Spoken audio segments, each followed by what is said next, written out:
시간이 되었으므로 2020년 9월 6일 주일 예배를 주님께 올려드리겠습니다. 다 같이 묵도하심으로 예배를 시작하겠습니다. 하나님은 영이시니 예배하는 자가 영과 진리로 예배할지니라. 사랑과 은혜가 많으신 하나님 아버지 감사합니다. 오늘 사랑하는 우리 보금자리 교회 형제자매들 다 같이 한 마음으로 주님 앞에 예배합니다. 주님, 우리가 각자 자리는 떨어져 있지만은 어디에 있든지 간에 주님을 바라보게 하시고 우리 주의 은혜를 구하게 하시고 우리 주님 우리가 기대한 대로 우리의 머리 위에 하늘의 은혜와 능력을 충만하게 부어 주시옵소서. 어디에 있으나 우리가 한 몸, 한 가족임을 잊지 않게 하시고 교회로서 함께 주를 예배하게 하여 주시옵소서. 이 시간 함께 하여 주시기를 원합니다. 예수 그리스도 이름 받들어 기도합니다. 아멘. 찬송가 2장 찬송 드리겠습니다.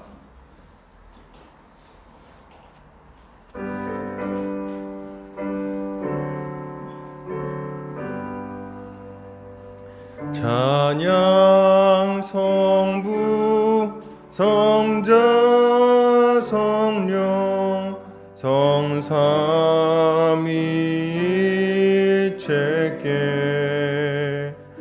영원 무궁하기까지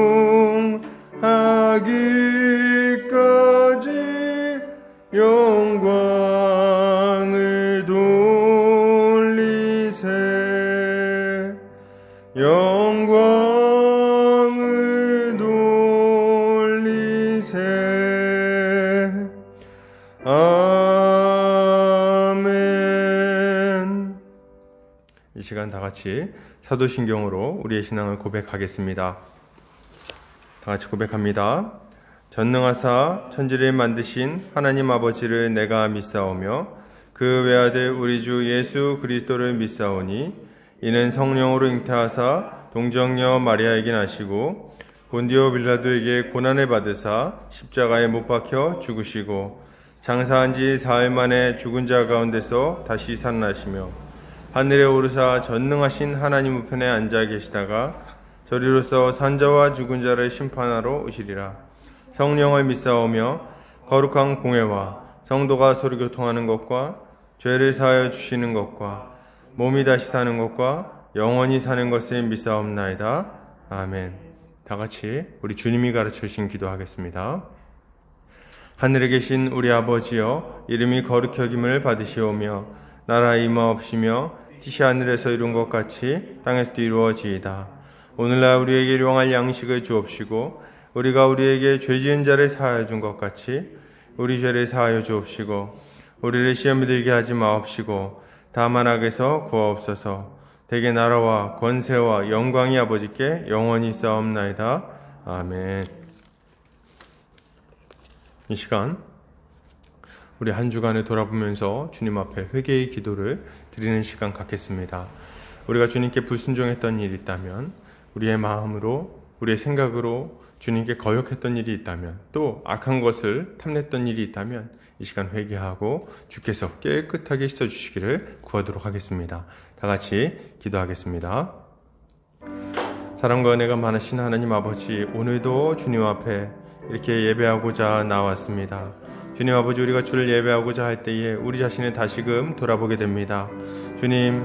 주님을 믿고 거룩한 하나님의 백성이 되었음에도 불구하고 여전히 죄의 욕심이 우리를 사로잡고 있는 것을 이 시간 고백하지 않을 수 없습니다. 주여 아버지, 우리를 얽어매는 이 모든 죄의 사슬을 끊어주시고 우리에게 주신 그 능력대로 의와 거룩함을 쫓아 살아가게 하여 주시기를 원합니다. 주여, 우리의 마음속에 있는 죄를 주님 앞에 이 시간 고백합니다. 우리 안에 있는 교만함과 완악함과 그 탐욕스러움과 우리의 그 음란함과 우리의 모든 그 교만함들 이 시간 내려놓사오니 예수 십자가 보혈로 씻어주시고 우리의 마음이 다시금 정결하게 되게 하여 주시옵소서. 주를 바라보게 하여 주시옵소서. 예수 십자가 보혈의 능력을 주님 우리 마음에 품고 살게 하여 주시옵소서. 그리하여 우리가 다시는 죄에 빠지지 아니하고 다시금 주를 예배하며 거룩한 삶을 살아가는 자 되게 하여 주시기 원합니다. 주께서 은혜를 베풀어 주시옵소서. 예수 십자가 보혈이 우리의 모든 죄를 깨끗하게 씻어주심을 믿습니다. 감사드리며 예수 그리스도 이름 받들어 기도합니다. 아멘. 이 시간 우리 찬송가 314장 찬송 드리겠습니다.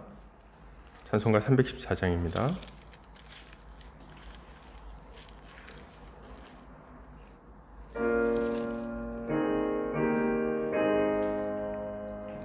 내 구주 예수를 더욱 사랑 엎드려 비는 말 들으소서.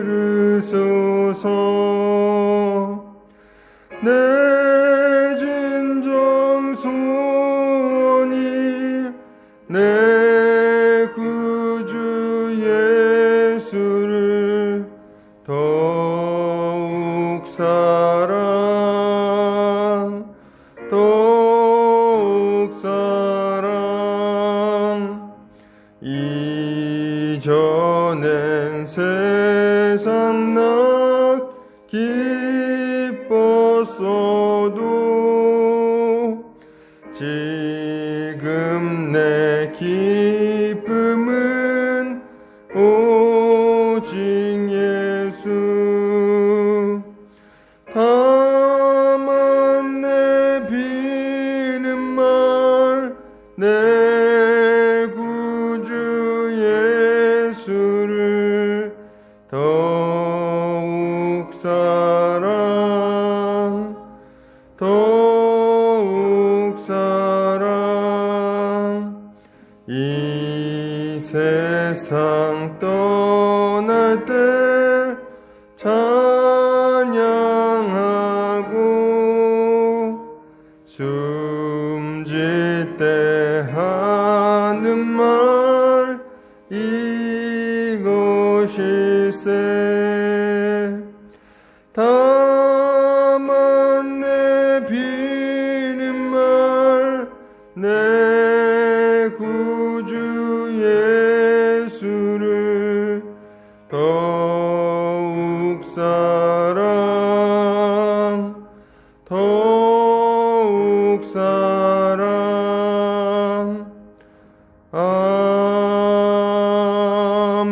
아멘. 이 시간 우리를 대표해서 백인 성도님 나오셔서 기도해 주시겠습니다.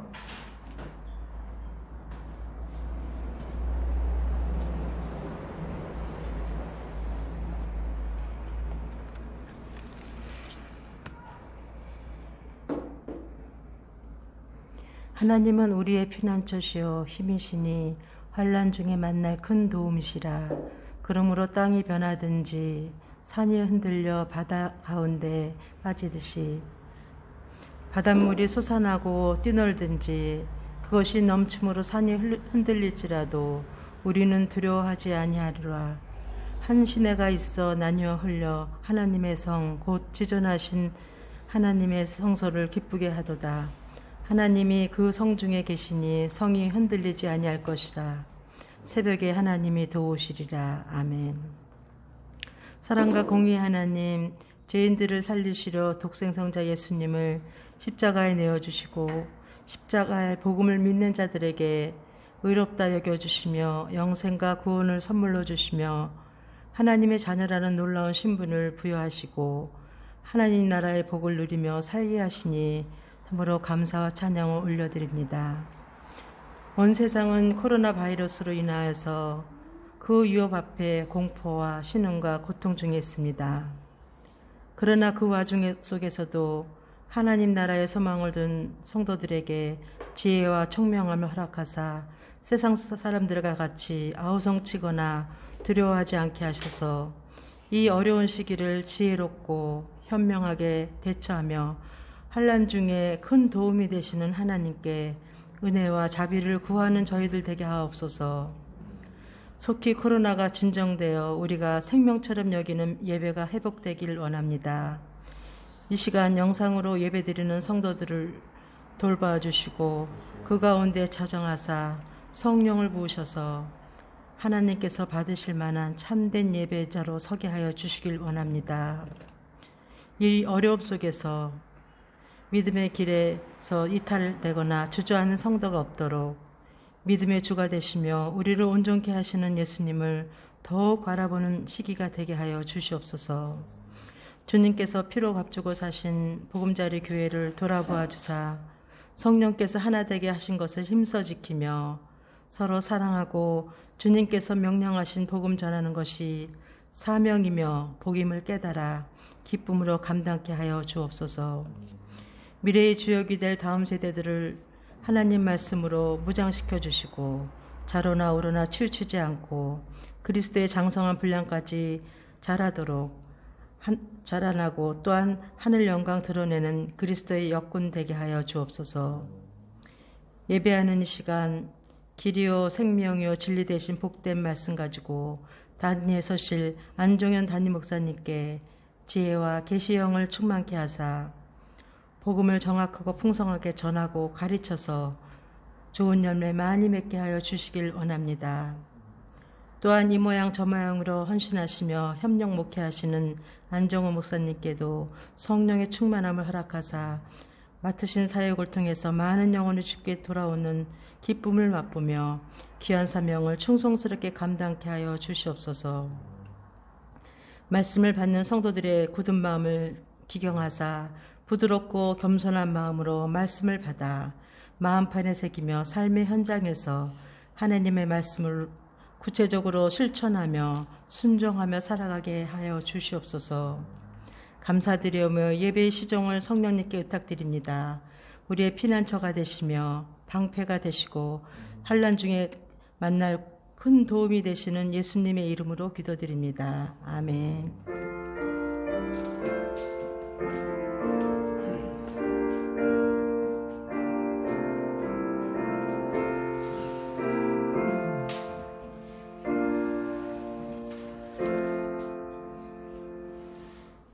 이 시간 요리문답하는 시간 갖겠습니다. 주보 오른쪽 면에 참고해 주시면 되겠습니다. 제가 질문하고 함께 답변하겠습니다. 질문합니다. 99문 제3계명에서 우리를 향하신 하나님의 뜻은 무엇입니까? 하나님을 모독하거나 그의 이름을 빌어서 저주, 거짓 맹세 또는 불필요한 맹세를 하지 말며 침묵하는 방관자가 되어서 그러한 무서운 죄악에 간접적으로 동참하지도 말라는 것입니다. 한마디로 그 계명은 하나님의 거룩한 이름을 사용하여서 우리의 모든 말과 행위로 그에게 신앙을 고백하고 기도하며 찬양하여야 한다는 것입니다.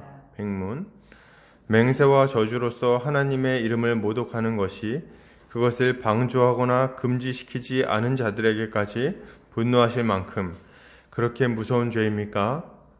진실로 그렇습니다. 하나님의 이름을 모독하는 것보다 더 큰 죄가 없으며 그것보다 더 그의 분노를 자아내게 하는 것도 없습니다. 그래서 하나님은 그 죄에 대하여 죽음의 형벌을 내리시는 것입니다. 아멘. 광고 보겠습니다. 복음자리에 오신 성도님들 주의 이름으로 환영합니다.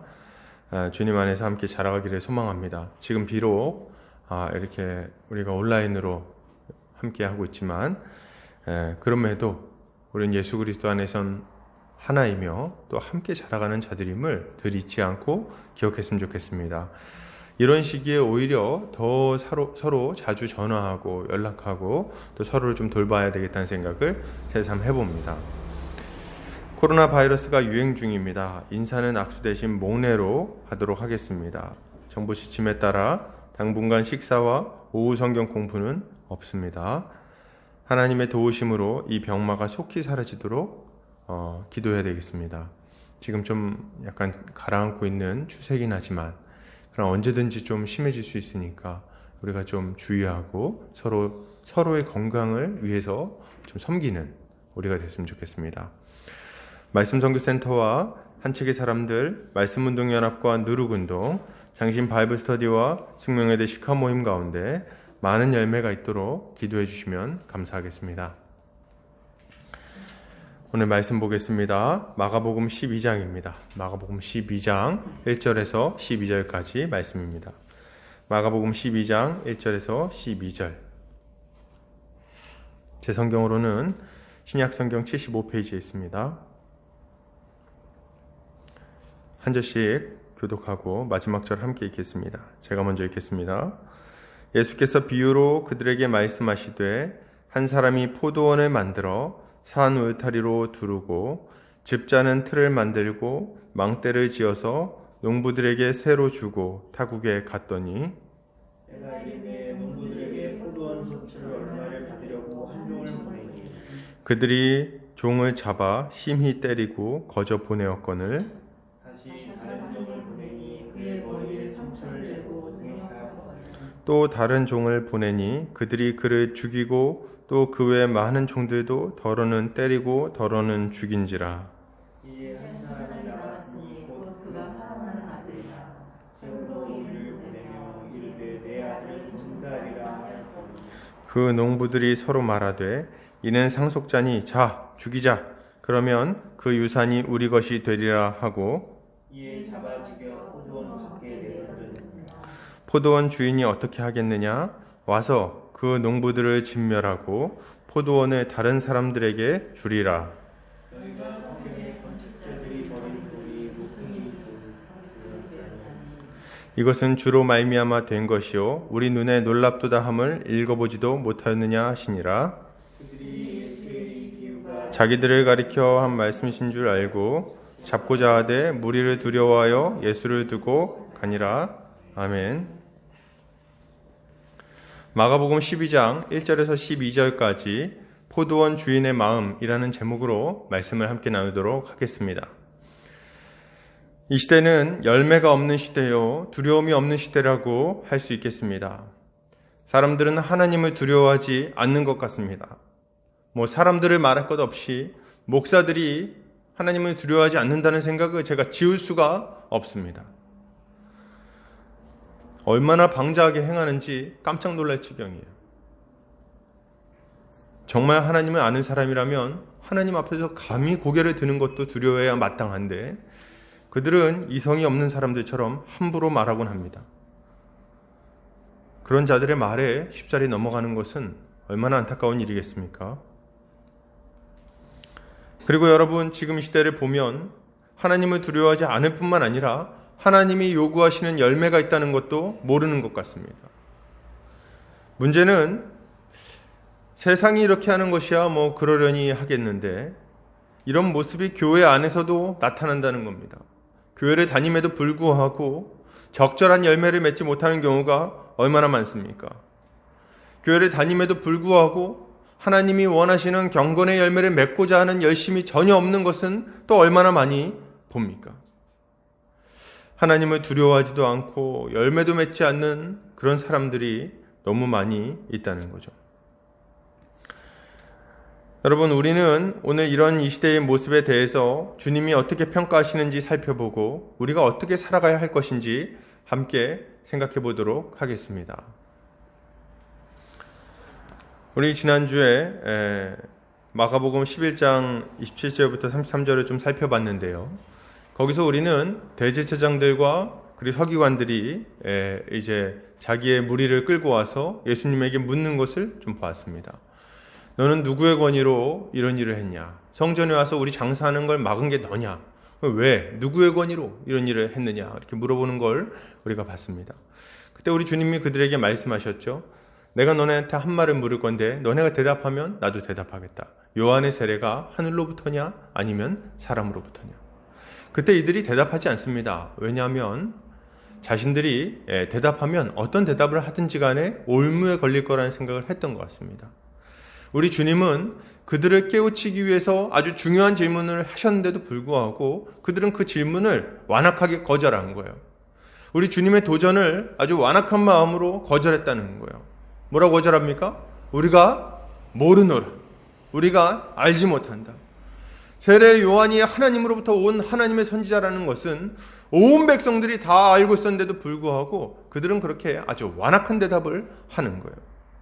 그때 우리 주님은 이렇게 얘기하십니다. 그래? 그렇다면 나도 너희에게 한 말도 알려주지 않겠다. 이렇게 얘기하십니다.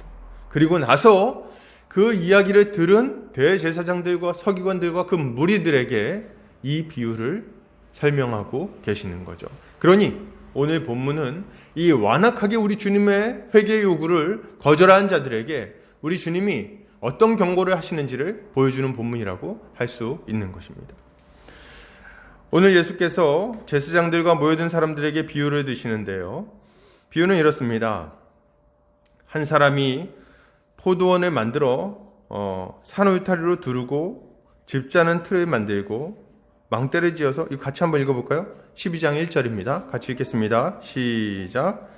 예수께서 비유로 그들에게 말씀하시되 한 사람이 포도원을 만들어 산 울타리로 두르고 집자는 틀을 만들고 망대를 지어서 농부들에게 새로 주고 타국에 갔더니. 그리고 이제 2절도 한번 읽어볼까요? 자, 시작. 때가 이름에 농부들에게 포도원 수출을 얼마를 받으려고 한 종을 보내니. 아주 일반적인 이야기, 일상적인 이야기를 지금 하고 계십니다. 한 사람이 있었는데 이 사람이 포도원을 만들었습니다. 포도원을 만들고 그리고 그 포도원을 통해서 때마다 이 포도원 수출을 받아서 그 기쁨을 누리고자 했던 것 같아요.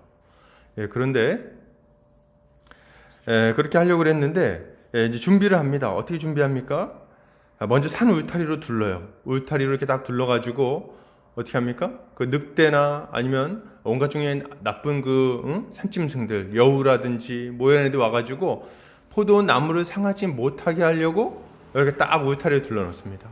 아주 성실하죠. 그러고 나서 어떻게 합니까? 그리고 집자는 틀을 만들었어요. 나중에 포도나무 열매가 잘 맺혀지면 그러면 이제 그 포도 열매를 가져다가 잘 짜가지고 이제 즙을 만들려고, 그죠? 우리 뭐 이렇게 즙 많이 좋아하죠? 이렇게 즙을 만들려고 포도를 이렇게 그 틀이 있거든요. 그 틀을 다 만들어놨어요. 나중에 거기다 넣고 쿡 짜면은 포도 즙을 짜갖고 그걸 가지고 뭐 와인도 만들고 하려고 준비한 거죠. 그리고 망대를 짓습니다. 망대를 딱 지어서 때 되면은 포도가 잘 익는지 뭐 혹시 나쁜 놈들 오진 않는지 잘 살펴볼 수 있도록 망대까지 다 만들어놨어요. 준비를 다 해놓고 나서 포도나무도 좋은 극상품 포도나무 다 심고 그러고 나서 농부들에게 그것을 새로 줍니다. 자, 요 새로 줄 테니까 여기서 농사를 짓고 그 농사 지은 걸 가지고 너희들의 소득을 삼고 그리고 그 중에 일부를 다 달라 그러지 않았어요? 그 중에 일부를 새로 내십시오 하고 새로 주고 가신 거예요. 주인이 그렇게 갔습니다. 그리고 이제 나중에 이제 때가 되어서 사람을 보내고 그리고 소출 얼마를 받고자 한 거죠. 이게 오늘 이야기의 발단입니다. 이것은 포도원 주인의 그 열심을 볼 때 너무 자연스러운 일 아닙니까?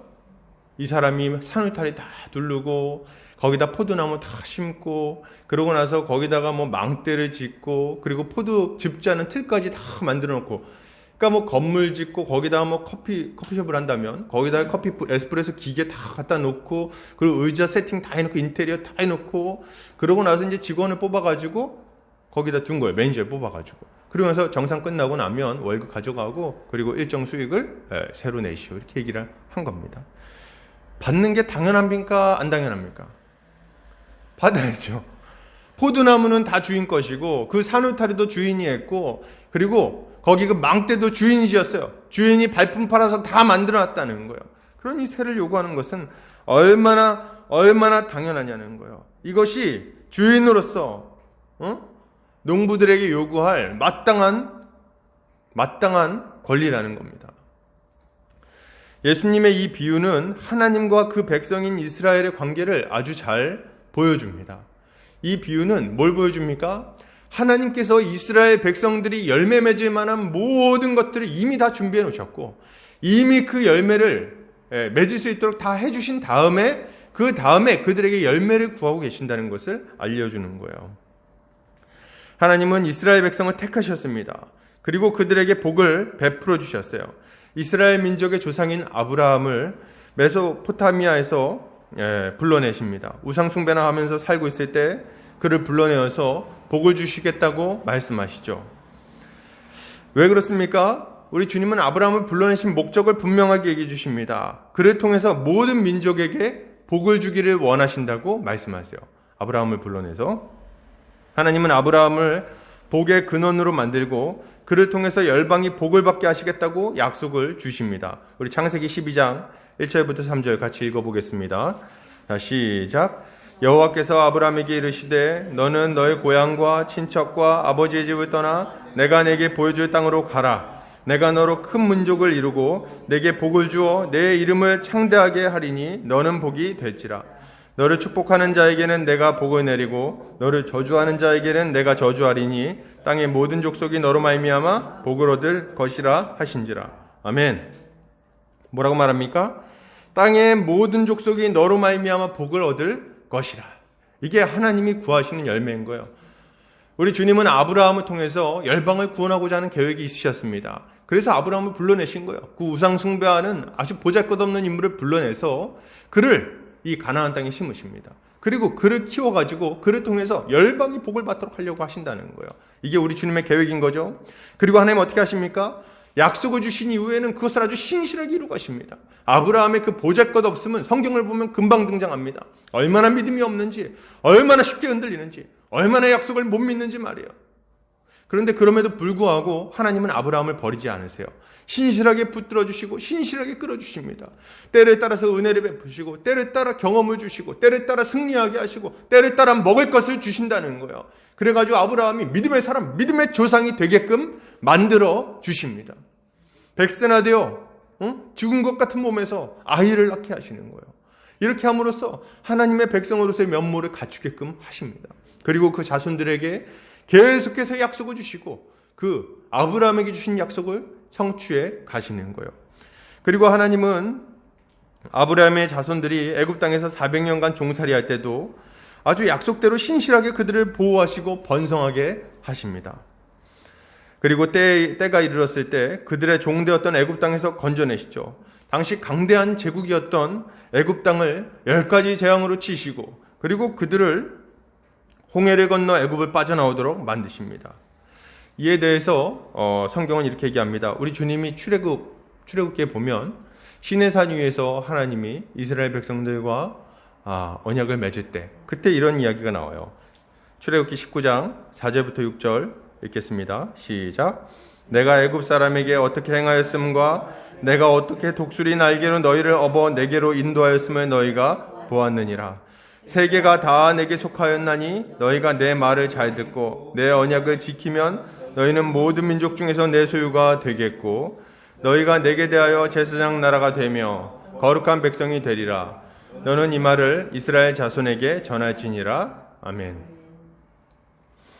하나님은 이스라엘 백성을 독수리 날개로 업어서 건져냈다고 말씀하시죠.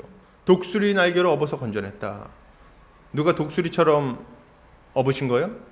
하나님이 그들을 독수리처럼 업으셨어요. 예, 이스라엘 백성들은 한 게 아무것도 없습니다, 여러분. 이스라엘 백성들은 뭐만 했어요? 하나님 등판에 엎여 있었어요. 어부바하고 있었다는 거예요. 그리고 하나님이 그들을 주권적으로 끌어내십니다.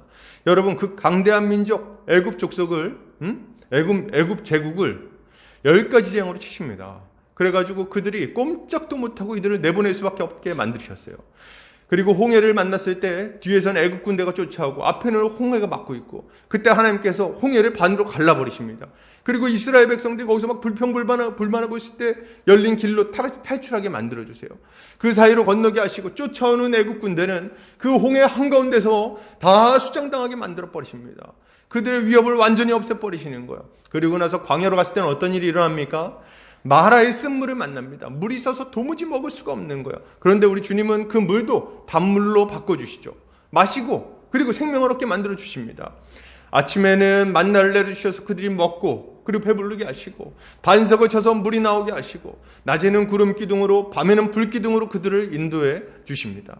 예, 우리 주님이 그들을 얼마나 신실하게 인도해 주셨는지 말이에요. 그리고 이들이 고기를 먹고 싶다 그러면 막 메추라기를 사면에 덮이게 해가지고 고기를 먹게 하시고 우리 주님이 모든 필요한 것들을 다 공급하십니다.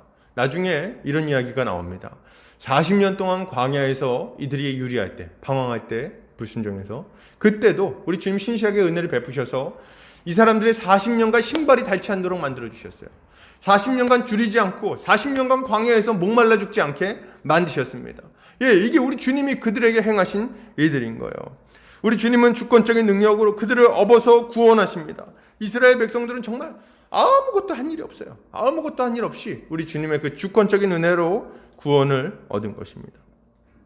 그리고 이런 은혜를 베푸신 하나님은 그렇게 건져내신 자기 백성을 뭐라고 부르십니까? 내 소유라고 부르십니다. 내 소유다. 너희는 내 소유다. 이렇게 얘기해요. 너희는 모든 민족 중에서 내 소유가 되겠고 너희가 내게 대하여 제사장 나라가 되며 거룩한 백성이 되리라. 이렇게 얘기를 하시죠. 여기서 하나님의 소유는 세굴라라는 단어를 사용하는데 이 단어는 특정한 용도로 구별하여 둔 내 것이라는 의미를 가지고 있어요. 세굴라. 그래서 우리 주님은 이스라엘 백성들을 어떻게 하셨다는 거예요? 특정한 용도로 구별해 두시고 자기 것으로 삼으셨다는 거예요. 세굴라. 그리고 나서 그들 그럼 어떤 용도로 이들을 구별해 놓으셨습니까? 다음 단어에서 나와요. 뭘로 삼는다고요? 제사장 나라로 삼는다 이렇게 얘기합니다. 그들을 제사장 나라로 삼기 위해서 따로 특별히 구별해 놓으셨다는 거예요. 제사장들이 하는 일이 뭡니까? 백성들이 하나님께 나아가도록 하는 역할을 감당합니다. 그런 직분이에요. 이것이 제사장입니다. 즉 제사장 나라라는 것은 다른 모든 열방이, 다른 모든 이방 나라들이 하나님을 바라보게 만들고 하나님을 알게 만들고 그리고 하나님께 나아오도록 만드는 역할을 감당하는 나라가 될 것이라는 겁니다. 이것이 제사장 나라라는 말의 의미인 거예요. 하나님은 이스라엘 민족을 불러서 어떤 민족도 경험해보지 못한 은혜와 기적을 베푸시고 그리고 그들이 맺을 열매를 통해 열방이 하나님께 돌아오게 하겠다는 계획을 가지고 계신 거예요. 그러면 그들이 맺어야 될 열매는 뭘까요? 이스라엘 백성이 맺어야 되는 열매는 뭡니까? 그 열매를 통해서 열방이 돌아오게 한다면서요. 그 열매는 바로 거룩의 열매입니다. 거룩의 열매예요. 제사장들은 어떻게 그 백성으로 하여금 하나님께 나아오게 만들까요? 그것은 그들의 거룩한 삶을 통해서 이루어지는 일입니다. 백성들이 하나님께 나아가도록 만드는 것은 그들의 거룩함을 통해서 이루어지는 거예요. 그래서 우리 주님은 이 이스라엘 백성을 세 번째로 뭐라고 부릅니까? 제사장 나라가 되며 거룩한 백성이 되리라. 이렇게 이야기를 하는 겁니다. 따로 구별해 둔 세굴라인데 그들은 어떤 일을 감당하느냐? 제사장 나라라는 역할을 감당할 거다. 어떻게? 거룩한 백성이 되어서. 이렇게 얘기를 하고 있는 거예요. 이처럼 하나님은 이스라엘의 왕이신 하나님의 명령에 순종하는 거룩한 백성이 되기를 원하셨습니다. 그들이 거룩한 삶을 통해 하나님을 드러내고 백성들이 하나님께 나아가도록 만들려고 하신 거예요. 그래서 주님은 요구하십니다. 예레미야서 7장 5절에서 7절 같이 읽겠습니다. 시작. 너희가 만일 길과 행위를 참으로 바르게 하여 이웃들 사이에 정의를 행하며 이방인과 고아와 과부를 압제하지 아니하며 무죄한 자의 피를 이곳에서 흘리지 아니하며 다른 신들 뒤를 따라 화를 자초하지 아니하면 내가 너희를 이곳에 살게 하리니 곧 너희 조상에게 영원 무궁토록 준 땅이니라. 아멘.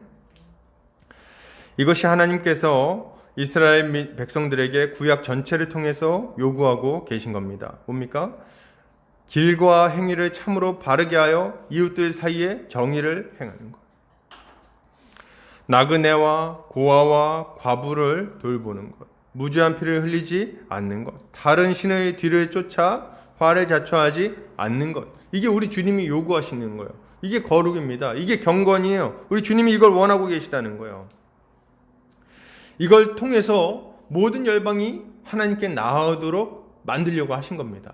이스라엘 백성들을 보면 야, 하나님이 저렇게 거룩한 분이구나. 이야, 하나님 정말 살아계신 분이구나. 야, 하나님은 자기 백성들에게 저렇게 신실하시구나. 저분이 내 하나님이었으면 좋겠구나. 저분이 우리 하나님이었으면 좋겠구나 생각하게 만들려는 거예요. 이게 우리 주님이 이스라엘 민족을 통해 계획하신 일입니다. 그리고 이 일을 하기 위해서 제사장 나라로서 이스라엘 백성들이 선택된 거죠. 그러니 그들에게 거룩한 열매가 요구되는 것은 얼마나 당연한 일입니까? 거룩한 열매가 요구되는 거예요. 예수님은 지금 이 포도원 농부 비유를 통해서 하나님이 이미 이스라엘 백성들에게 충분한 은혜를 베푸셨고 그리고 그 은혜에 합당한 열매를 구하고 계시다는 것을 알려주고 계시는 겁니다. 여러분, 지금도 마찬가지예요. 하나님은 우리에게 놀라운 은혜를 베푸셨고 그리고 이제 그에 합당한 열매를 구하고 계십니다. 우리에게 은혜에 합당한 열매를 구하신다는 거예요. 하나님은 우리를 자신의 거룩한 백성으로 삼아 주셨습니다. 이스라엘 백성들을 준비하시고 그들을 통해서 그 다윗의 뿌리를 통해 예수님이 오게 하시고, 그리고 예수 그리스도께서 말씀을 전하시고 십자가 사역을 완성시키시고, 그리고 나서 성령을 부어주심으로 그 제자들이 사도가 되고, 그 사도들이 이 온 세상에 복음을 전파함으로 그들이 복음을 듣게 하고, 그리고 그들이 중간에 핍박을 당할 때도 우리 주님 보호하셔서 다 견디게 하시고, 복음이 전파되고 그 모진 고난을 다 뚫어내고 결국 우리에게까지 전파되게 하신 분이 누구십니까? 그게 하나님이신 거예요. 그 복음을 듣고 그 모진 고난을 다 뚫고 우리에게 전달된 이 복음 전달되게 하신 분이 우리 하나님이십니다. 그리고 우리가 예수를 믿음으로 구원을 얻게 하셨죠. 이 예수께서 우리의 모든 죄를 사해 주시고 하나님의 언약 백성이 되게 만들어 주셨습니다. 우리가 믿을 때 무슨 일이 일어납니까? 우리는 믿는 자들에게 성령이 부어짐으로 그리스도와 연합했음을 배웠습니다. 우리가 예수를 믿으면 성령이 부어져요. 그리고 이 성령은 예수 그리스도의 모든 공로를 우리의 것으로 삼아 주십니다. 우리의 죄는 예수 그리스도에게는 넘어가게 되고, 그리고 예수 그리스도의 모든 공로는 우리에게 넘어오게 되어서 우리는 예수 십자가 공로로 하나님께 의로운 자로 받아들여지게 되는 겁니다. 이 일을 통해서 죽을 수밖에 없는 죄인인 우리가 영원한 생명에 들어갈 수 있게 된 거예요. 만약 예수님이 없었다면, 하나님의 이 구원 역사가 없었다면 우리는 지옥 불쏘시개로 영원한 멸망 가운데 들어갈 수밖에 없었을 겁니다. 그런데 하나님이 우리를 불쌍히 여기셨어요. 그래서 우리에게 이런 은혜를 베풀어 주신 거죠. 그리고 우리가 예수를 믿고 나서는 어떻게 됐습니까? 예수를 믿고 나서 우리는 이런 구원만 얻은 것이 아닙니다. 구원의 의미를 좀 더 넓게 생각할 필요가 있어요. 우리가 하나님의 백성이 되게 만들어 주셨어요. 새 언약 백성이 되게 만들어 주셨다는 겁니다.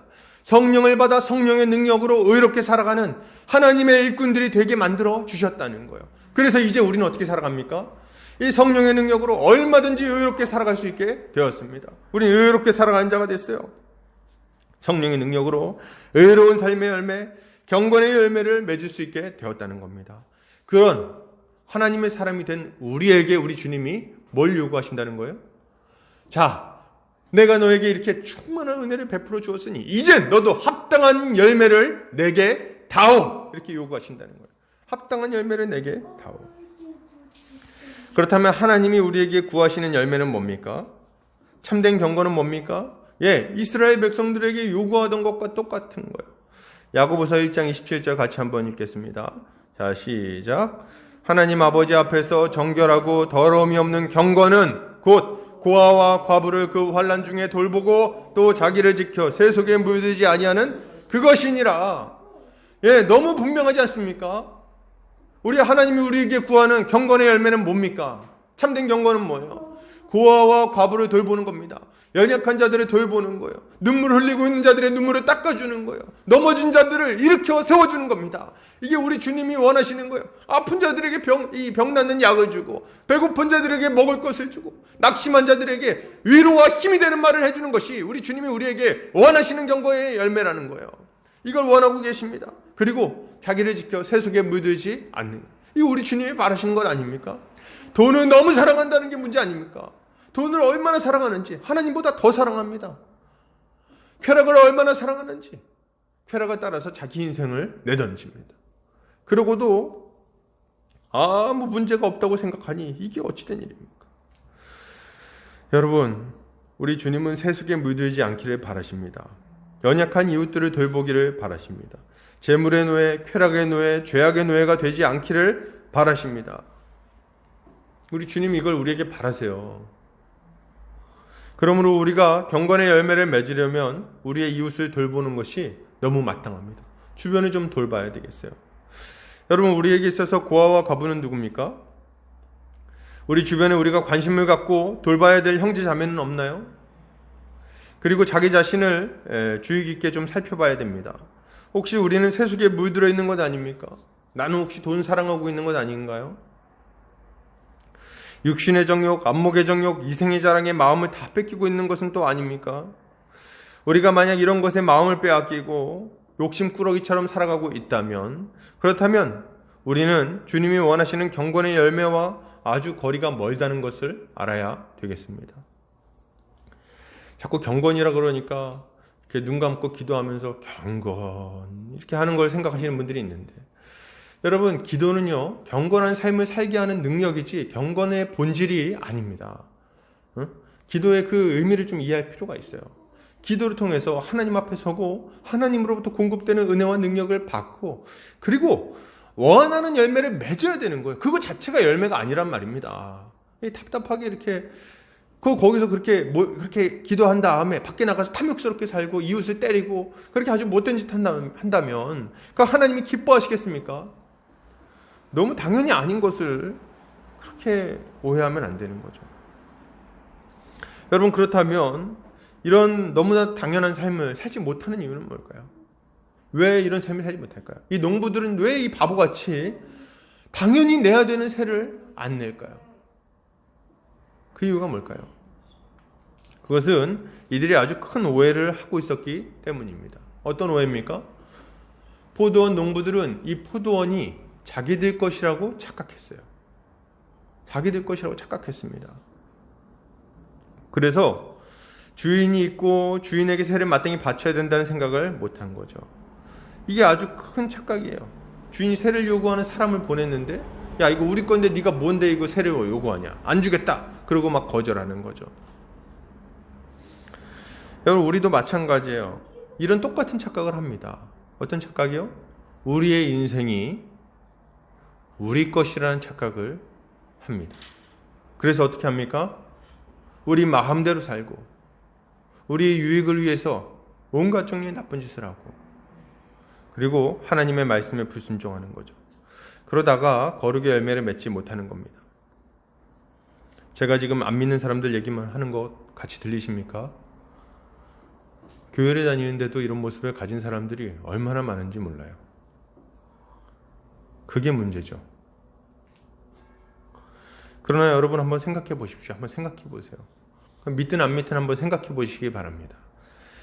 내 인생은 나의 것, 뭐 이렇게 얘기할 때, 여러분, 정말 우리 인생이 우리 거예요? 응? 온전히 우리의 노력으로 우리의 인생이 구성됐습니까? 여러분, 그렇지 않습니다. 우리의 노력으로 우리가 이 땅에 태어났나요? 아니죠. 우리의 생명도 하나님이 주셨어요. 우리의 가족도 하나님이 주셨습니다. 우리의 건강도 하나님이 주셨고, 우리의 지능도 하나님이 주셨습니다. 우리의 손재주도, 우리의 언변도 하나님이 주셨어요. 우리가 살아갈 수 있도록 하는 해와 달과 공기와 물도 다 하나님이 주셨습니다. 이 모든 것을 잘 누릴 수 있도록 가정을 주셨고, 국가를 주셨고, 세상을 주셨습니다. 노력해서 받으신 분이 있으십니까? 이런 것들을 아무도 자기의 생명을 자기 노력으로 얻지를 못했어요. 아무도 자기의 지능, 자기의 건강을 노력으로 얻지 못했습니다. 거저받았어요. 부모를 노력해서 받으신 분이 있으십니까? 아니, 없어요. 국가는요, 뭐 미국 시민권 따려고 애써갖고 받았다고요? 아니, 태어난 국가 말이지, 태어난 국가. 그렇게 시민권 얻으려고 막 발버둥 칠 정도로 잘할 때까지 키워준 그 국가는 누가 줬습니까? 그거 다 하나님이 주신 거 아닙니까? 하나님이. 우리가 발 딛고 살아갈 수 있는 이 땅은 누가 만드셨습니까? 우리가 따먹는 사과는 누가 자라게 하셨습니까? 다 하나님이 주신 거잖아요, 다. 세상에 받지 않은 게 어디 있다고 다 자기 거라고 이렇게 교만하게 말을 합니까? 내 인생 나의 것이라고요? 거기에 들어가는 하나님의 품이 얼마나 많은데 그거 자기 거라고 그렇게 얘기를 합니까? 너무 많은 것을 하나님께 받았습니다. 주님은 우리에게 열매를 요구하실 권리가 당연히 있으신 거예요. 마땅히 있으시다. 그런데 여러분, 이거 믿지 않는 사람들도 이렇지인데 믿는 신자에게 얼마나 마땅한 얘기겠습니까? 우리 주님은 우리의 인생의 열매를 요구하십니다. 거룩함의 열매를 맺기를 바라십니다. 자기 아들 독생자 예수 그리스도를 보내어 주셨는데도 불구하고 아직도 열매를 맺지 못한다면, 그걸 믿는다고 말하고 고백하고 10년, 20년이 지났는데도 불구하고 열매를 맺지 못한다면 그거 어떻게 신자라고 말할 수 있겠습니까? 그러므로 여러분, 우리는 경건의 열매를 하나님께 드려야 되겠습니다. 형제 자매들의 형편을 돌아볼 수 있어야 되겠어요. 나 자신만을 위해 살던 삶이 배은망덕한 삶임을 인정해야 되겠습니다. 그러한 삶이 빈곤하고 비루한 삶임을 알고 그러한 삶에서 벗어나야 되겠어요. 얼마나 빈곤한지, 얼마나 비루한지 세상에. 나만, 나를 위해서만, 나 뭐 없나, 맨날, 나. 여러분, 하나님이 우리 주변에 도움 받도록 우리 주변에 붙여준 사람이 얼마나 많습니까? 근데 뭐 다 나, 이렇게 하고 있습니까? 막 끼니를 굶고 계십니까, 지금? 응? 끼니를 굶고 있다면 그 주변에 있는 분들이 좀 회개하셔야 돼요. 주변에 있는 분들이. 우리 교회가 회개해야죠. 교회 안에 끼니 굶는 분이 있다면. 다이어트 말고. 그럴 때는 이렇게 좀, 다이어트는 못 먹게 하는 게 좋은 거고, 끼니를 굶는다면 좀 먹이고. 그런 일이 없어야겠죠. 끼니를 굶지 않는다면 왜 못 도와줍니까? 빵 하나 사가지고 옆에 있는 사람들하고 나눠 먹을 수 있는 거 아닙니까? 요즘 시대 빵을 누가 먹냐고요? 다 먹죠. 다 나눠주면 다 먹고 음료수도 마시고 뭐 못할 게 뭐 있습니까? 돈이 없어서요. 3,000원 없어요. 여러분, 우리는 형제 자매를 만나 부대끼고 그들을 돕기 위해서 힘쓰는 삶을 살아야 되겠습니다. 깔끔하게 선을 지키면서 형제를 돕는 것은 여러분 불가능한 일이에요. 어떻게 깔끔하게 선을 지킵니까? 누구랑 이렇게 같이 삶을 살아가려고 그러는데. 누군가를 돕기 위해 그의 삶에 뛰어든다는 것은 십자가를 지는 것입니다. 진흙탕에 들어가 진흙을 몸에 묻힐 수밖에 없는 거예요. 그것은 결코 쉬운 일이 아닙니다. 그러니 우리는 그것을 감안하고 형제에게 나아가야 되겠습니다. 감안하고. 제 생각에 이것을 위해서 우리는 서로 자주 만날 필요가 있습니다. 율법적으로 일주일에 몇 회 만나세요. 뭐 이렇게 얘기하는 건 아닙니다. 그렇게 얘기할 필요가 없어요. 좋으면 자주 만나겠죠. 다만 뭐 이렇게 한 일주일에 3번 이상은 만나야지 우리가 신자 아닐까요? 뭐 이런 얘기하는 건 이상하지만 자주 만나는 게 마땅합니다. 자주 만나야죠. 약속을 잡고 연락을 하고 만나서 밥을 먹는 것은 중요한 일입니다. 그렇게 할 때 비로소 서로의 연약함을 돌보며 함께 열매 맺는 삶을 살아갈 수 있기 때문입니다. 지금 이 코로나 시대가 우리에게 있어서 굉장히 큰 위기인 이유 중에 하나는 우리를 만나지 못하게 만든다는 거예요. 기독교인들은 성도의 교제를 통해서 그 믿음이 자라납니다. 그리고 신앙이 전수돼요. 그런데 지금 그 만남의 연결고리가 끊어져 있는 바람에 그것이 잘 이루어지지 않는 상태에 있습니다. 이것이 우리에게 큰 위기인 이유인 거예요. 그런데 그럼에도 불구하고 하나님은 우리에게 피할 길을 주셔서 온라인으로 만날 수 있도록 이 통신기기와 여러 가지 좋은 것들을 주셨습니다. 그러니 우리는 게으르지 않아야 되겠어요. 부지런히 연락을 해서 만나고 부지런히 영상으로 만나고 좀 잘 모르겠으면 배우고 좀 열심을 내야 됩니다. 열심을. 지혜를 동원해야 돼요. 그래서 이렇게 자꾸 만남으로 우리의 신앙을 견고하게 해야 되겠죠. 이렇게 하는 우리 성도님들 되시기를 바랍니다. 계속해서 좀 보겠습니다. 포도원 주인은 포도원 수출을 얻으려고 종을 보냅니다. 이후에 자연스러운 진행은 수출을 내어주는 것이겠죠. 포도원 수출 받으러 왔습니다. 그렇게 오면 어떻게 합니까? 여기 이렇게 준비해놨습니다. 이 박스 가져가시면 됩니다. 좋은 걸로 모아놨어요. 뭐 이런 것들. 주인님한테 가서 여기 주인한테 가가지고 우리 고맙다고 잘 전달 좀 해주세요. 이렇게 이제 보내고 제가 몇 개 더 넣었습니다. 뭐 이렇게 하면서 이렇게 좀 덕스러운 말이 오고 가고 이렇게 해야 좋은 거 아닙니까? 이게 해피엔딩이죠. 그런데 이제 이거 우리가 그냥 자연스럽게 기대하게 되는데 그 다음에 나오는 이야기가 정말 어이가 없습니다. 어이가 없는 이야기가 진행이 돼요. 어떻게 진행됩니까? 농부들이 소출을 준비했다가 그 포도 박스를 전해주는 게 아니라 몽둥이를 준비했다가 몽둥이를 전해줍니다. 세상에 한번 볼까요? 우리 3절 4절 같이 한번 읽겠습니다. 자, 3절 4절 5절 자 시작.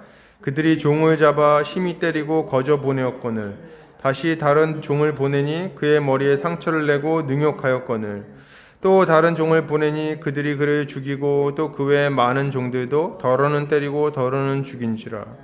아니 이게 말이 됩니까? 종을 보냈는데 때린 거예요. 그냥 보냈어.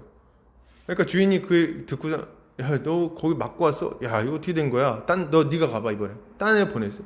갔더니 또 때려갖고 보낸 거야. 그래가지고 또 너도 맞고 왔어? 이거 어떻게 된 거야? 네가 가봐. 3번째를 봤는데 갔더니 막 때리고 걔 못 와. 죽었어. 그러고 나서 이제 주인이 이제 오기가 있죠? 계속 보내는데 많이 보냈는데 많이 때리고 덜어는 죽입니다.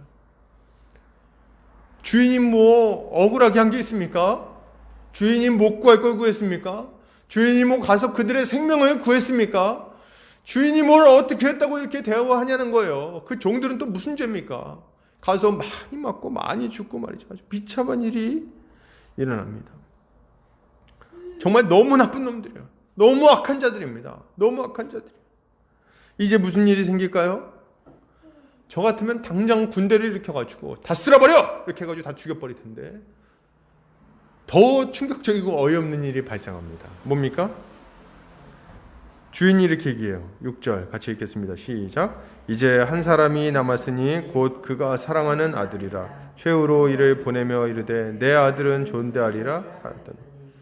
여러분, 주인이 이제 이쯤 됐으면 그만 보낼 법도 한데 자기 아들을 보내기로 결정합니다. 그래, 내가 이때까지 종들 보내가지고 걔들이 이렇게 못했을 수 있는데 이제 내 아들 보내면 그래도 내 아들이니까 그렇게 하지 않겠지 하고 아들을 보내기로 결정을 합니다. 여러분, 제가 볼 때 이 포도원 주인은 참아도 너무 오래 참아요. 너무 오래 참아. 그냥 일반적으로 참는 수준이 아니고 너무 오래 참았어요. 그러면 여러분, 지금 포도원 주인은 이 비정상적인 상황이거든요. 너무 비정상적인 상황이에요. 근데 이 비정상적인 상황을 우리 이 포도원 주인은 참고 있다는 거예요. 그는 왜 이렇게 오랫동안 참고 종들을 계속해서 보내는 걸까요? 왜 자기의 아들까지 보내는 걸까요? 그 이유는 아주 분명합니다. 그들이 돌이키기를 기대하고 있는 거예요. 포도원 농부들이 돌이키기를 원하고 있다는 거예요. 지금 이 이야기는 이스라엘 역사를 그대로 보여주는 이야기입니다. 하나님은 이스라엘에 대해서 오래 참으셨어요. 정말 오래 참으셨습니다. 만약 하나님이 이스라엘에 대하여 참지 않고 진노를 퍼부으셨다면 그들은 아주 애진역에 아주 오래전에 멸망당해 없어져 버리고 말았을 겁니다. 근데 하나님은 정말 그 크신 은혜로 이스라엘 백성을 애굽 땅에서 건져내셨고 그리고 그들을 계속해서 참아주십니다. 이스라엘 백성들이 한 일을 생각해 보세요. 하나님이 애굽에서 홍해를 갈로 건져주셨지 않습니까? 광야에서 이 광야 초입부터 그들은 불평불만하기 시작합니다. 고기가 없다, 만나가 없다, 물이 쓰다, 목이 마르다. 아주 끈질기게 하나님의 인내심을 시험하죠. 금송아지를 만들기도 하고 만나에 대해서 불평하기도 하고 말이죠. 때로는 고기가 없다고 불평하고 야채가 없다고 불평하죠. 애굽으로 가고 싶다고 불평하기도 합니다. 그리고 그렇게 막 불평하면서 하나님이 보내신 이 모세를 돌로 쳐서 죽이려는 시도도 막 합니다. 이게 이스라엘 백성들이에요. 가나안 땅 가고 난 다음에는 달라집니까? 아니요. 가나안 땅 들어가고 나서도 엉터리입니다. 사사기를 한번 보세요. 얼마나 끔찍하게 하나님 말씀에 불순종하는지, 얼마나 왕이신 하나님을 거역하는지 말이에요. 웃기는 거는 우상숭배는 아주 잘합니다. 우상숭배는 누가 가르쳐주지 않아도 순식간에 거기 홀랑 넘어가가지고 하고 앉았어요. 이후의 역사를 살펴봐도 그렇습니다. 하나님은 불순종하는 이스라엘 백성들을 돌이키기 위해서 계속 선지자를 보내십니다. 하나님은 진짜 너무 참으세요. 진짜 너무 참으세요. 얼마나 선지자를 많이 보내시는지. 범죄한 이스라엘에 엘리야를 보내시고 엘리사를 보내시고 미가야를 보내시고 이사야를 보내시고 요나를 보내시고 예레미야를 보내시고 에스겔을 보내십니다. 자신의 그 신실한 종들을 보내고 또 보내고 또 보내서 그들로 하여금 돌이키라고 계속해서 요청하시는 거예요. 학계를 보내시고 스가랴를 보내시고 말라기를 보내십니다. 호세아를 보내시고. 호세아랑 세상에 이런 사람들 무슨 죄입니까? 도대체 그 사람들 무슨 죄입니까? 너무 고통스러운 인생을 살아요. 너무 고통스러워. 그들을 보내고 수도 없이 보내고 요청하십니다. 뭐라고요? 돌아와라.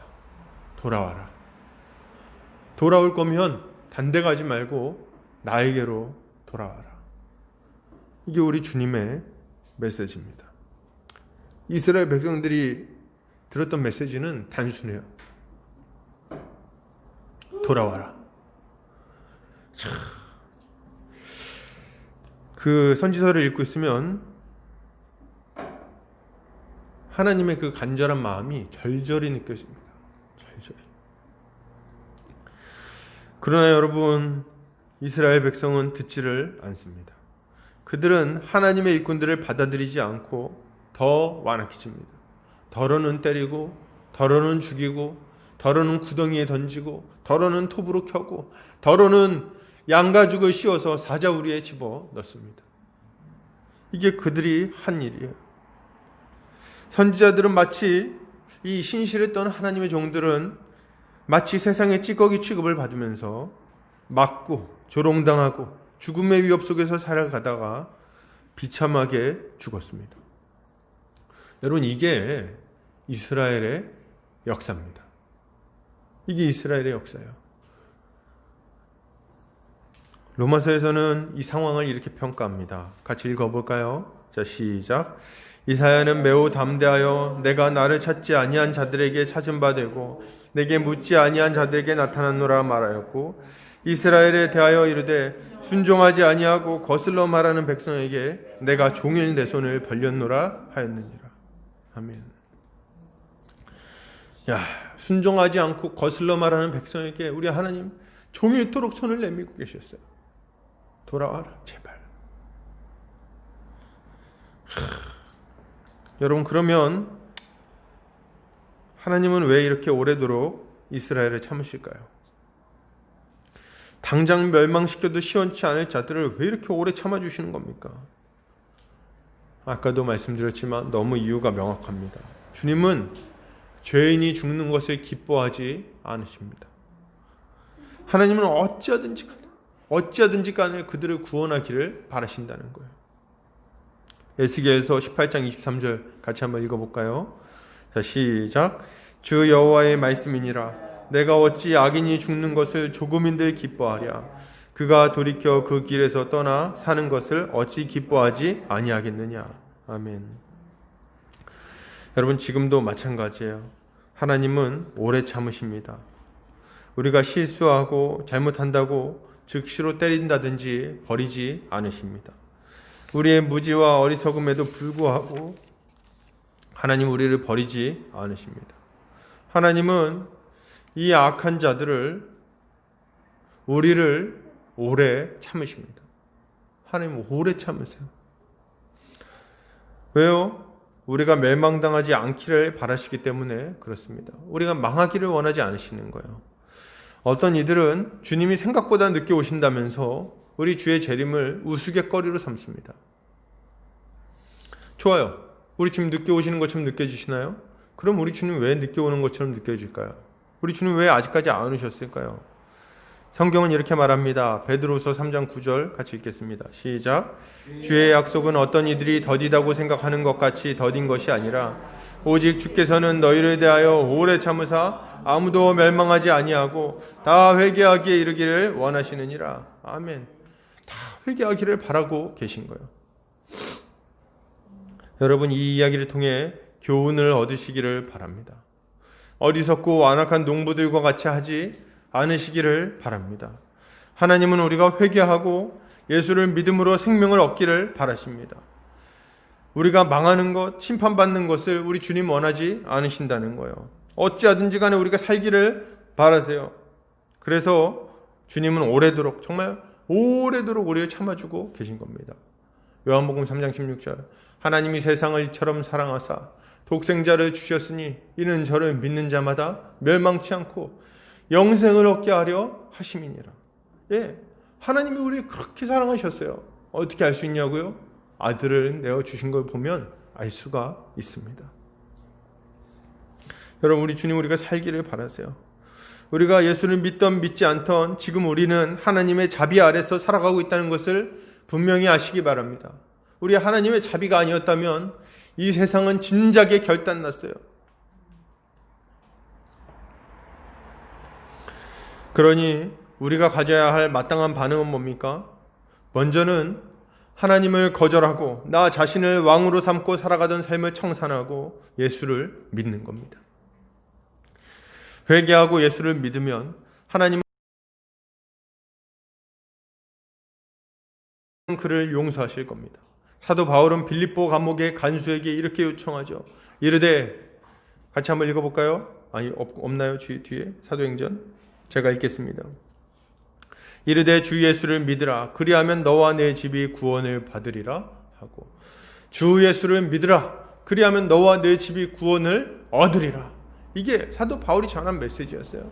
예수를 믿으라는 거예요. 이게 우리에게 필요한 겁니다. 예수를 믿으면 구원을 얻습니다. 이것이 우리가 감사함으로 받아야 될 하나님의 영원한 선물입니다. 둘째로, 우리가 예수를 믿었다면, 그로 말미암아 하나님의 자녀가 되었다면 계속해서 죄와 싸우고 거룩을 추구하는 삶을 살아야 되겠습니다. 예수를 믿고 나서도 우리는 계속해서 죄를 짓죠. 죄를 이길 수 있는 힘을 얻었지만 단번에 거룩해지는 것은 아니기 때문입니다. 우리의 말이나 행동이, 우리의 사고방식이 한꺼번에 온전해지는 것은 아니죠. 그렇기 때문에 우리는 계속해서 짓는 죄를 회개하고 계속해서 거룩한 삶을 살기 위해서 분투해야 되는 겁니다. 여러분, 하나님이 우리에게 요구하시는 것은 아무 점도 없고 흠도 없는 깨끗한 삶, 그것을 원하지 않으십니다. 아니, 그거 원하시죠? 근데 원하시는데 그렇게 단번에 살 수 있을 거라고 기대하지는 않으십니다. 우리 주님이 원하시는 건 뭡니까? 계속해서 그 방향으로 걸어가는 걸 원하십니다. 오늘보단 내일이 낫고, 내일보단 그 다음 날이 낫고, 우리의 언어가 순화되고, 우리의 눈빛에 도끼가 빠지고, 그리고 우리의 삶이 점점 더 이웃을 돕는 방향으로 나아가고, 낙심한 자들을 일으켜 세우는 일을 잘하게 되며, 그리고 점점 더 예수 그리스도의 손과 발의 역할을 감당하게 되는 것. 세속에 물들지 않아서 돈의 유혹에 이제 좀 덜 넘어가고, 이제 안 넘어가고 말이죠. 그리고 더 그냥 안 좋은 것들로 막 죄악의 그 방탕함으로 치달으려다가 돌이키고 점점 그걸 미워하는, 더 싫어하는 그런 단계로 더욱더 나가게 되고, 그래서 우리 주님이 원하시는 정결한 예수 그리스도의 신부의 모습을 갖추는 것, 이것이 우리 주님이 우리에게 요구하는 것입니다.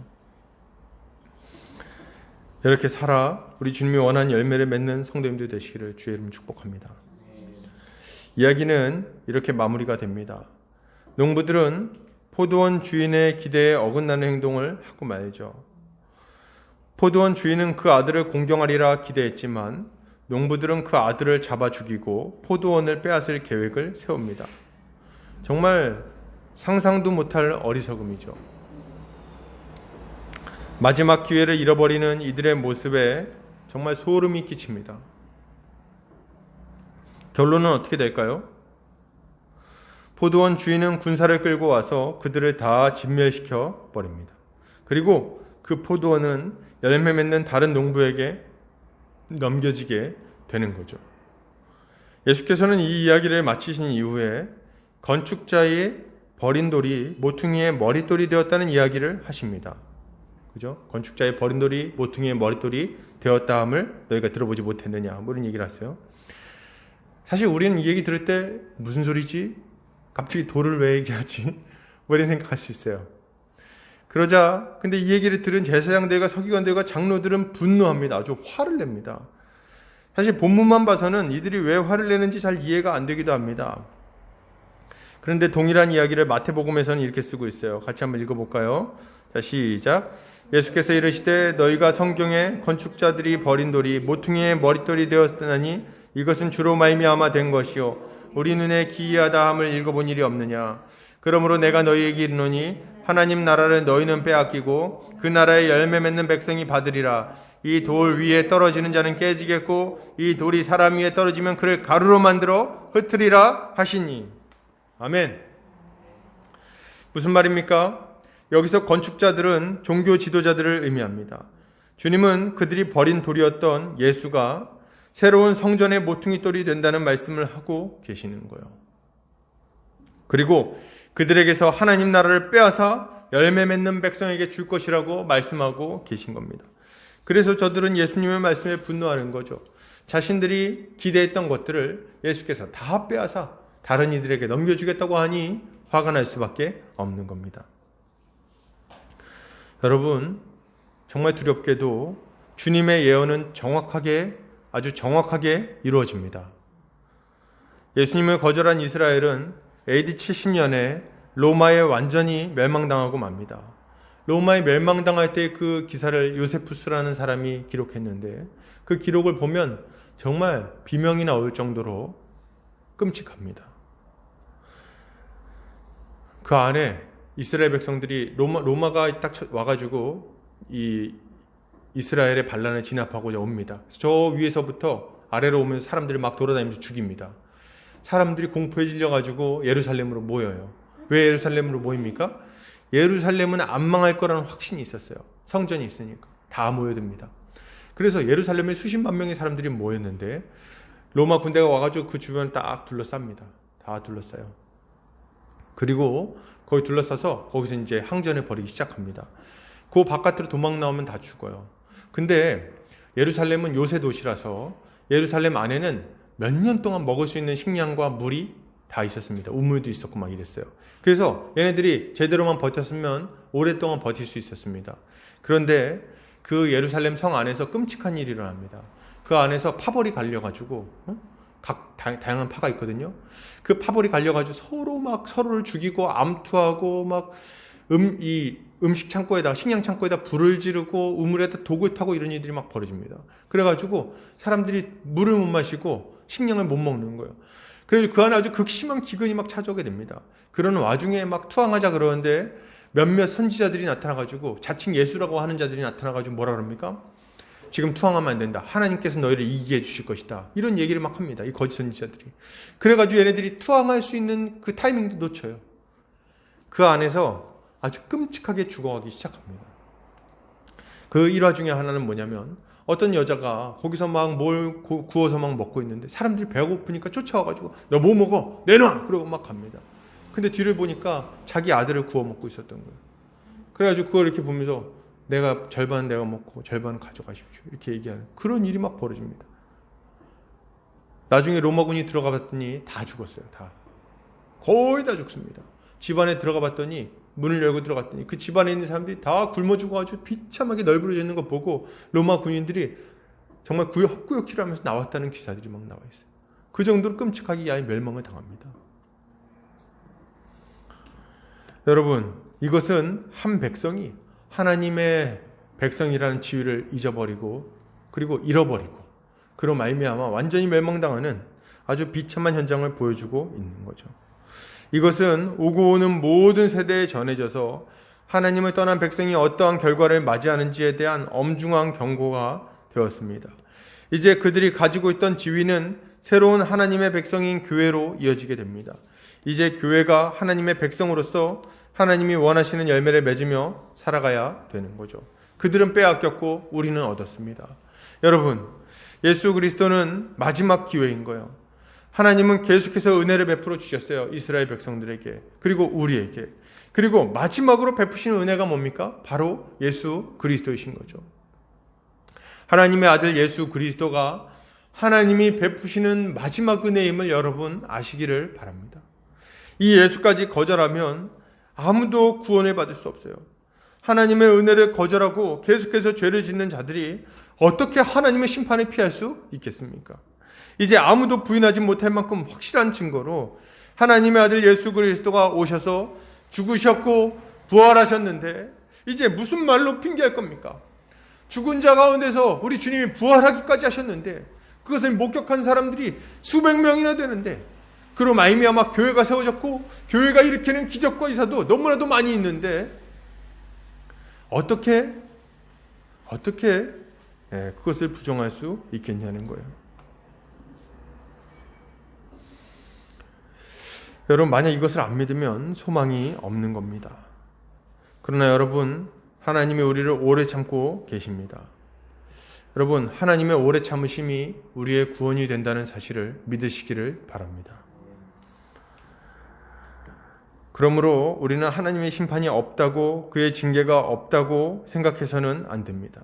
바울은 이렇게 경고합니다. 로마서 2장 4절 같이 한번 읽겠습니다. 시작. 혹 내가 하나님의 인자하심이 너를 인도하여 회개하게 하심을 알지 못하여 그의 인자하심과 용납하심과 길이 참으심이 풍성함을 멸시하느냐. 여러분, 우리 주님이 우리에게 구원의 길을 주셨습니다. 이제 우리가 예수를 믿을 수 있는 것은 하나님의 은혜 때문이에요. 우리가 이 말씀을 통해서 예수 그리스도를 보게 되는 것은 하나님의 은혜 때문입니다. 우리가 말씀을 배울 수 있는 것은 하나님의 은혜 때문이에요. 우리가 지금 이 자리에 앉아서 예배 드릴 수 있는 것도 하나님의 은혜입니다. 하나님은 매주 은혜를 베풀고 계십니다. 말씀을 통해서, 성경 공부를 통해서, 그리고 기도할 때 우리에게 주시는 감동을 통해서, 우리 믿음의 선배들이 이루어 놓으신 여러 가지 일들을 통해서 우리에게 믿음을 주십니다.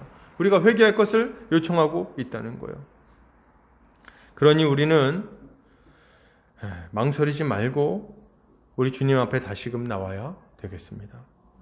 혹시 여러분 아직도 죄 아래 머물러 있다면, 예수를 믿고도 방종하는 가운데 여러분 있다면 하나님의 심판을 두려워해야 할 것입니다. 그리고 다시금 하나님이 기뻐하시는 열매를 맺는 그런 삶을 살아야 할 것입니다. 결론을 드립니다.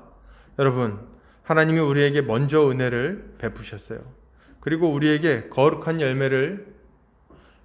열매를 요구하셨습니다. 오래 참으시는 주님의 인내에 감사하며 회개하시기 바랍니다. 그리고 하나님이 기뻐하실 만한 열매를 맺기를 바랍니다. 그렇게 할 때 주님은 우리를 통해서 열방이 구원을 얻는 그런 놀라운 은혜를 우리에게 베풀어 주실 겁니다. 이것이 이 시대에 우리가 살아야 될 삶입니다. 이렇게 살기로 결단하고 이렇게 살기를 힘쓰는 우리 성도님들 되시기를 주의 이름으로 축복합니다. 같이 기도하겠습니다. 사랑이 많으신 하나님 아버지 감사합니다. 오늘 사랑하는 우리 보금자리교회 형제자매들 함께 말씀을 나누었습니다. 주님, 우리가 주의 말씀에 순종하여 살아가는 자들 되게 하여 주시옵소서. 주님 아버지, 우리가 거룩의 열매를 맺는 자들이 되게 하여 주시옵소서. 주님 아버지, 우리가 이 거룩의 열매를 맺기 위하여 날마다 분투하는 자들 되게 하여 주시옵소서. 주님, 이 어리석은 농부들처럼 완악한 마음을 품지 아니하게 하시고 예수를 거절하는 어리석은 자들이 되지 아니하게 하여 주시옵소서. 도리어 예수를 믿음으로 심령이 거듭나 영원한 생명을 얻고 또 많은 자들을 주님께로 인도하는 하나님의 일꾼들 다 되게 하여 주시옵소서. 주께서 우리에게 그런 은혜 베풀어 주시기 원하오며 예수 그리스도 이름 받들어 기도합니다. 아멘. 다 같이 찬송가 50장 1절 찬송하면서 헌금하는 시간 갖겠습니다.